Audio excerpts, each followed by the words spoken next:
ये आम आदमी पार्टी की सरकार एक माफिया सरकार है। ये माफिया सरकार है, भूमाफिया को प्रश्रय देती है,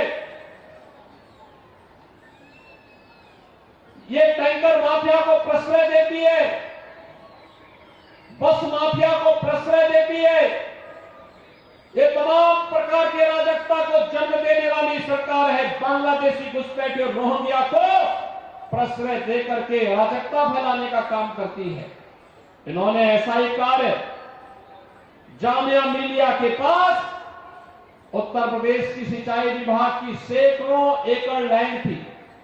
आम आदमी पार्टी के जनप्रतिनिधि और इनके पदाधिकारियों ने उस जमीन पर जबरन कब्जा करके बांग्लादेशी घुसपैठियों को बसाने का काम किया। दिल्ली के अंदर उत्तर प्रदेश सरकार की भी लैंड थी, सिंचाई विभाग की बड़ी लैंड है, हजारों एकड़ लैंड है, और अचानक आम आदमी पार्टी की सरकार बनी। इनका ओखला का विधायक वहां पर कुछ लोगों को जबरन वहां पे कब्जा कराने लग गया। बांग्लादेशी घुसपैठिए थे। हमने एक दो बार अनुरोध किया कि भाई ये कब्जा मत कराओ, लेकिन जब ये लोग नहीं माने, अंततः मुझे उत्तर प्रदेश से पीएसी फोर्स भेजनी पड़ी और बुलडोजर भी भेजना पड़ा, उन सबको जाना पड़ा। अपनी जमीन को वापस कब्जा लिया। मैंने कहा दिल्ली के अंदर विकास के लिए जमीन चाहिए, उत्तर प्रदेश सरकार देगी, लेकिन बांग्लादेशी घुसपैठियों के लिए और वक्फ माफिया के नाम पर कब्जा करने के लिए 1 इंच जमीन नहीं देने वाले हैं। इनके कृत्य कैसे हैं ये तो कोविड कालखंड में हमने देखा, जब इन्होंने दिल्ली के अंदर गरीबों के पानी के कनेक्शन काट दिए थे, बिजली के कनेक्शन काट दिए थे, राशन के कार्डों राशन से वंचित कर दिया था, स्वास्थ्य की सुविधा से वंचित करने का काम किया था। यही आम आदमी पार्टी की वास्तविक पहचान है। बहनों और भाइयों, आम आदमी पार्टी वक्फ बोर्ड का ही एक नया परिवर्तित रूप है। ये लोग जो जमीन देखते हैं उस जमीन पे काबिज होने का प्रयास करते हैं, और इसीलिए मोदी जी के नेतृत्व में आप देख रहे होंगे, मोदी जी के नेतृत्व में 10 वर्ष में जो कहा मोदी जी ने करके दिखाया। 10 वर्ष में जो कहा सो करके दिखाया। मोदी जी ने कहा था हम विरासत का सम्मान करेंगे। काशी में काशी विश्वनाथ धाम भव्य रूप में सबके सामने आ गया। 500 वर्षों का इंतजार समाप्त करके अयोध्या में राम मंदिर का निर्माण हो गया। हर व्यक्ति को याद अयोध्या जाता है, ये डबल इंजन सरकार के कारण मोदी जी के नेतृत्व में हुआ है। बहनों और भाइयों, आप उत्तराखंड के केदारपुरी में जाएंगे, भगवान केदारनाथ जी का भव्य केदारपुरी के दर्शन हमें देखने को मिलते हैं। मध्य प्रदेश में जाएंगे, महाकाल का महालोक का दर्शन देखने को मिलता है। वहां का विकास, वहां पे पर्यटन की सुविधाओं के विकास के माध्यम से लाखों लोगों को रोजगार की सुविधा प्राप्त हुई। भारतीय जनता पार्टी जो कहती है वो करके दिखाती है। भारतीय जनता पार्टी ने जो कहा है कि वक्फ के माफिया को भी शिकंजा कसेंगे, वह शिकंजा कसने की बात सामने आ गई है।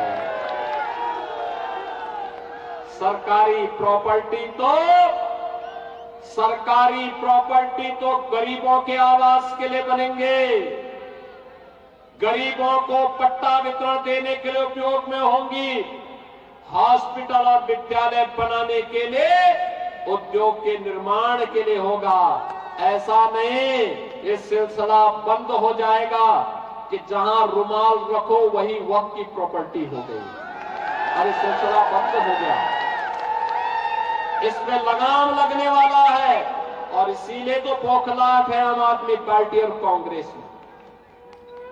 दोनों को चिंता दिल्ली की नहीं है, दोनों को चिंता तो भाईजान को अवैध जमीन माफिया के रूप में कब्जा कराने की जो प्रवृत्ति थी उस पर लगने वाले अंकुश से है।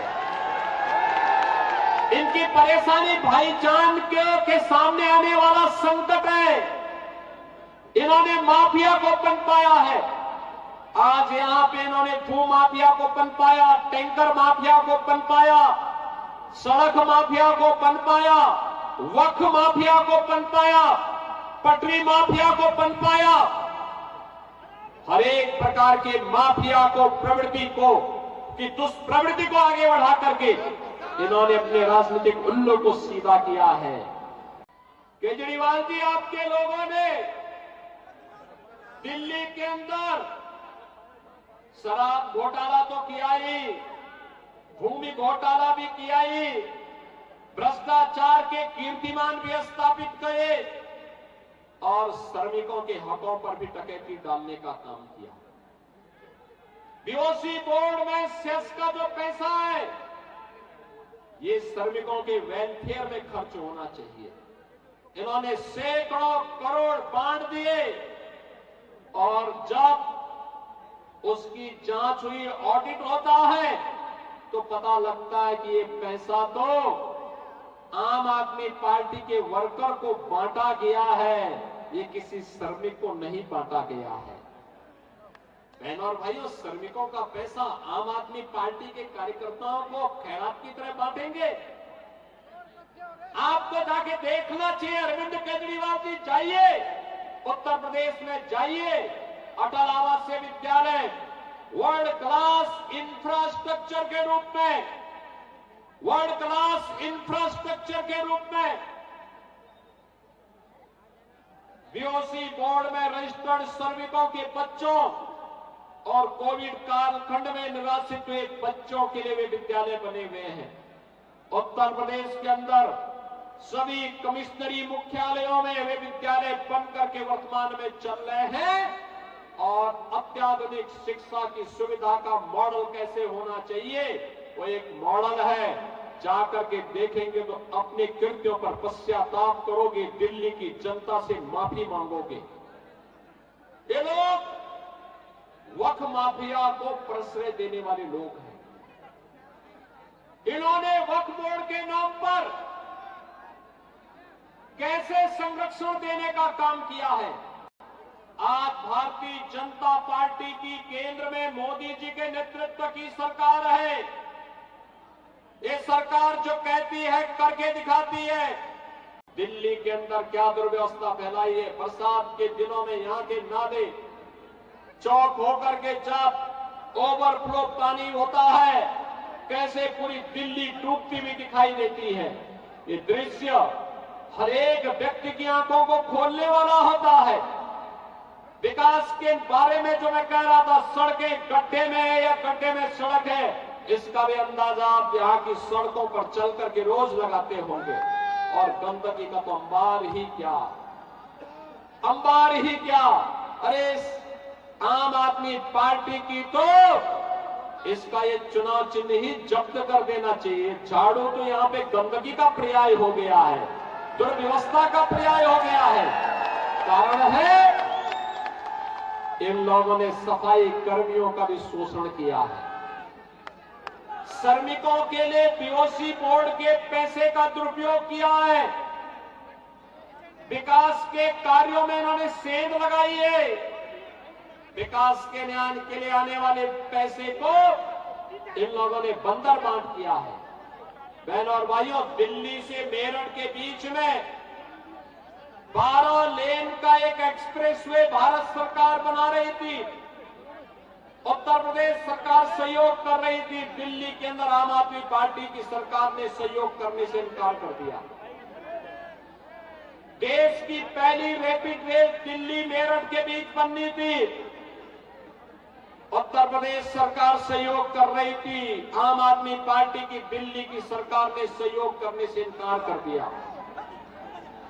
याद करिए, दिल्ली के अंदर मेट्रो के निर्माण के लिए अलग अलग फेजेज में जो कार्य होने थे, दिल्ली की सरकार ने अपना शेयर देने से इनकार कर दिया। याद करिए, आज से 12 साल 15 साल पहले जिस दिल्ली को नेतृत्व कभी श्री मदन लाल खुराना जी ने दिया हो, श्री साहब सिंह वर्मा और श्रीमती सुषमा स्वराज जी जैसे यशस्वी नेताओं का मार्गदर्शन और नेतृत्व जिस दिल्ली को प्राप्त हुआ हो, आज उस दिल्ली की दुर्गति क्या है यह किसी से छुपा हुआ नहीं है।